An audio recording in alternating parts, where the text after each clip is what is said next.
سورہ بنی اسرائیل کے سٹارٹ میں اللہ تعالیٰ فرماتا ہے اعوذ باللہ من الشیطان الرجیم بسم اللہ الرحمن الرحیم سبحان الذی اسری بعبدہ لیلا من المسجد الحرام الی المسجد الاقصی الذی بارکنا حولہ لنوریہ من آیاتنا. پاک ہے وہ ذات جو راتوں رات اپنے بندے کو لے گئی مسجد حرام سے ایک دور کی مسجد یعنی ایلیا میں بیت المقدس کی طرف. مسجد اقصی تو حضرت عمر کے زمانے میں وہاں بنی ہے، یہاں اقصی سے مراد ہے دور کی مسجد. نبی علیہ السلام کے زمانے میں بخاری مسلم میں آتا ہے اسے بیت المقدس مسجد ایلیا کہا جاتا تھا، یروشلم میں ہے جو. سیر کروائی. الذی بارکنا حولہ، وہ جگہ ہے جہاں کے ارد گرد کے ماحول کو اللہ نے بابرکت بنایا ہے. وہ کیا بابرکت ہے؟ 4000 نبیوں کی قبریں ہیں وہاں پہ.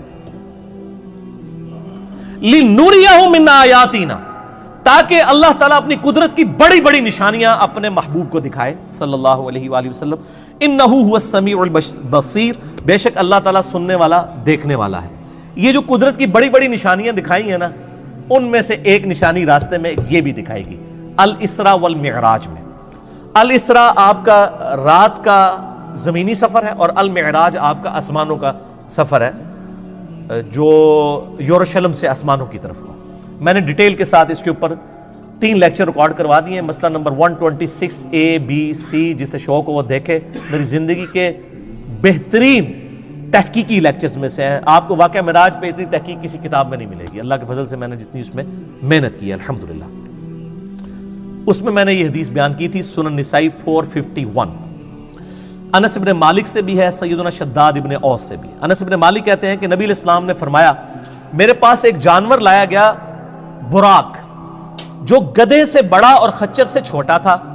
اس کا قدم وہاں پڑتا تھا جہاں اس کی نگاہ پڑتی تھی. اتنی یعنی سپیڈ میں وہ چلنے والا اڑنے والا جانور تھا. میں جبرائیل علیہ السلام کے ساتھ اس پر سوار ہو گیا. میں کچھ چلا تھا تو جبرائیل علیہ السلام نے عرض کی اے اللہ کے نبی اتریے اور یہاں پر نماز پڑھیے. میں اترا اور میں نے وہاں پر نماز پڑھی. یعنی نبی علیہ السلام کو نمازیں تو معراج میں ملی ہیں، لیکن اس سے پہلے بھی آپ نفلی نماز تو پڑھتے تھے. 2 رکعت آپ نے پڑھی. پھر جبرائیل علیہ السلام نے عرض کیا اللہ کے محبوب صلی اللہ علیہ وآلہ وسلم، آپ جانتے ہیں میں نے آپ کو جو نماز پڑھائی ہے یہ جگہ کون سی ہے؟ پھر خود ہی فرمانے لگے، عرض کرنے لگے اے اللہ کے محبوب یہ طیبہ ہے، مدینہ شریف، جو ان قریب آپ کی ہجرت گاہ بنے گا. یعنی ہجرت سے پہلے واقعہ معراج ہوا ہے. نبی اسلام کو پہلے اللہ نے دکھا دیا کہ آپ نے الٹیمیٹلی یہاں پہ آنا ہے. پھر نبی اسلام کہتے ہیں ہم دوبارہ براق پہ سوار ہوئے. پھر تھوڑی دور جا کے مجھے جبرائیل نے کہا اتریے اور یہاں پہ بھی نماز پڑھیے. پہلے مدینہ شریف پڑھائی جہاں پہ نبی اسلام کی قبر بننی تھی. نبی اسلام کا مسکن وہ شاعر اللہ میں داخل. میں نماز پڑھ کے فارغ ہوا تو پوچھا، جبرائیل نے کہا اللہ کے رسول آپ کو پتہ ہے یہ جگہ کون سی ہے؟ تو پھر خود ہی اس نے عرض کی کہ یہ طور سینا ہے جہاں پہ موسیٰ علیہ السلام سے اللہ نے کلام کیا تھا. یعنی موسیٰ علیہ السلام کی جگہ شاعر اللہ. پھر کہتے ہیں میں دوبارہ سے سوار ہوا. پھر ایک اور جگہ جا کر انہوں نے روکا اور کہا یہاں پہ بھی نماز پڑھیں. وہاں پر بھی نماز پڑھی اور پھر کہا یا رسول اللہ آپ کو پتہ ہے یہ جگہ کون سی ہے؟ اور پھر خود ہی کہا یہ بیت اللحم ہے جہاں پہ عیسیٰ علیہ السلام پیدا ہوئے تھے. عیسیٰ علیہ السلام کی پیدائش کی جگہ بھی شاعر اللہ ہے. تو میرے نبی علیہ السلام کی قبر مبارک شاعر اللہ نہیں ہے؟ نبی علیہ السلام کی نماز پڑھنے کی جگہ شاعر اللہ نہیں ہے؟ اگر وَاتَّخِذُوا مِن مَّقَامِ إِبْرَاهِيمَ مُصَلَّى شاعر اللہ میں. تو پھر نبی علیہ السلام کہتے ہیں کہ میں نے وہاں پہ بھی جب نماز پڑھی پھر میں بیت المقدس میں گیا. وہاں پہ اللہ نے میرے لیے تمام نبیوں کو پہلے ہی جمع فرمایا ہوا تھا. لیکن یہ برزخی معاملہ تھا، جسمانی معراج ہوئی ہے لیکن وہاں کے لوگوں کو نہیں پتا چلا. ورنہ 1 لاکھ کے قریب بندہ اگر جہلم شہر میں جمع ہو جائے تو پورے شہر میں ایک بار ہال چال نہیں بات جاتی. وہاں کسی کو پتا نہیں چلا. اللہ نے پردہ رکھا ہوا تھا. اللہ نے تمام انبیاء کو میرے لیے وہاں پر جمع فرمایا. چنانچہ جبرائیل علیہ السلام نے مجھے آگے کر دیا اور میں نے ان کی امامت فرمائی. یہ ایک ڈکلیئرڈ تھا اللہ کی طرف سے، ایک سمبل تھا کہ امام الانبیاء ہیں ہمارے محبوب صلی اللہ علیہ وآلہ وسلم. اور یہ والا جو پورشن ہے نا امام الانبیاء والا، یہ صحیح مسلم میں بھی موجود ہے انٹرنیشنل نمبر کے مطابق 430، جس میں نبی علیہ السلام کہتے ہیں کہ کفار مکہ نے واقعہ معراج کے بعد مجھ سے جب پوچھا کہ اچھا تم کہتے ہو میں راتوں رات ہو کے آیا ہوں، بتاؤ بیت المقدس کے دروازے کتنے ہیں، اس کی سیڑھیاں کتنی ہیں، اس کا کلر کتنا ہے؟ اب میں یہ سیڑھیاں پچھلے 7-8 سال سے چڑھ رہا ہوں, مجھے آپ پوچھیں تو میں نہیں بتا سکتا. اور ایک شخص ایک رات کے لیے گیا, وہ کیسے بتائے گا؟ حضور کہتے ہیں میں اتنا پریشان ہوا کہ اعلان نبوت کے بعد کبھی اتنا پریشان نہیں ہوا تھا کہ میں ان کے سوالوں کے جواب نہیں دے سکوں گا. تو اللہ تعالیٰ نے بیت المقدس اٹھا کے میرے سامنے کر دیا.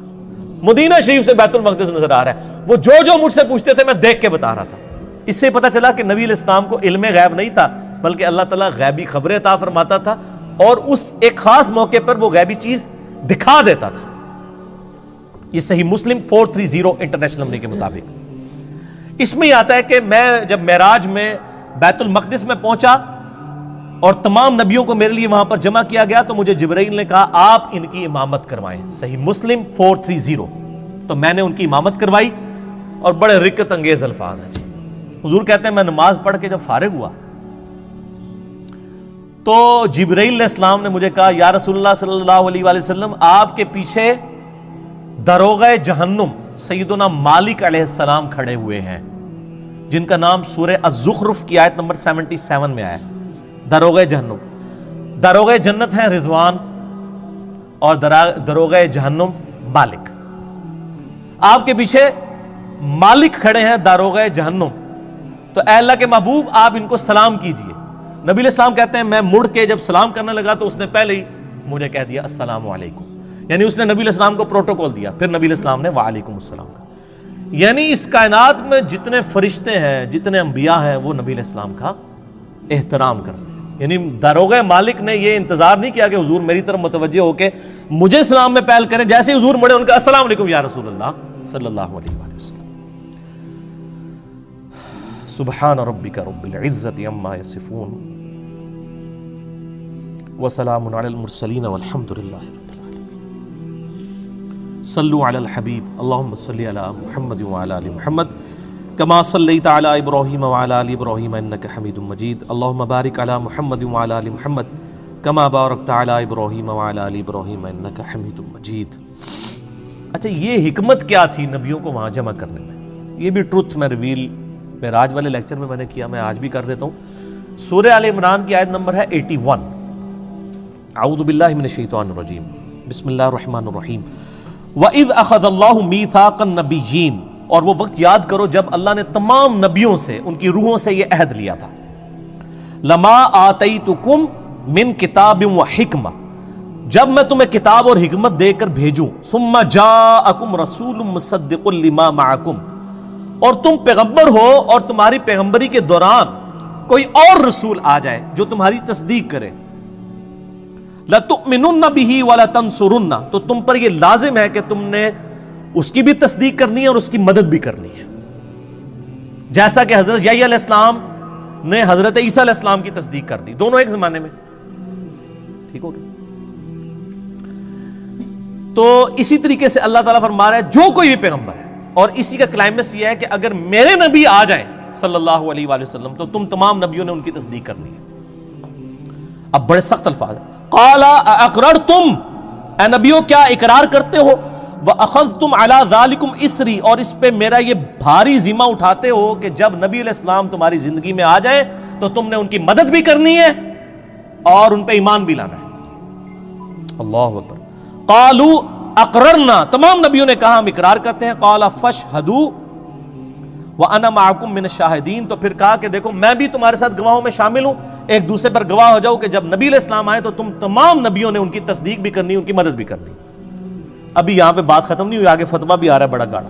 فَمَن تَوَلَّى بَعْدَ ذَلِكَ, اگر تم نبیوں میں سے بھی کوئی پھر گیا نا کہ اس نے میرے نبی علیہ السلام پر ایمان نہ لایا, ان کی زندگی میں اگر وہ آ گئے, فَأُولَٰئِكَ هُمُ الْفَاسِقُونَ, تو ایسا پیغمبر بھی پھر فاسق ہوگا. وَلِعَاذُ بِاللَّهِ تَعَالَى. یہ انبلیویبل بات ہے. یہ بھاری ذمہ جو اٹھوایا تھا اس کی پریکٹیکل اپلیکیشن وہ بنی واقعہ معراج. صحیح مسلم 430 کہ تمام نبیوں کو جمع کیا گیا, تمام نے نبی علیہ السلام کی تصدیق کر دی, کیونکہ پریکٹیکلی تو ایسا نہیں ہوا تھا, آپ کے باتوں کے پیغمبر نہیں آنا. تو وہ اللہ تعالیٰ نے ایک اسپیشل ایک مجلس کا انعقاد کیا. اچھا یہ جو آیا لِنُرِيَهُ مِنْ آیَاتِنَا, انہی آیات میں سے ایک اور آیت اللہ نے دکھائی.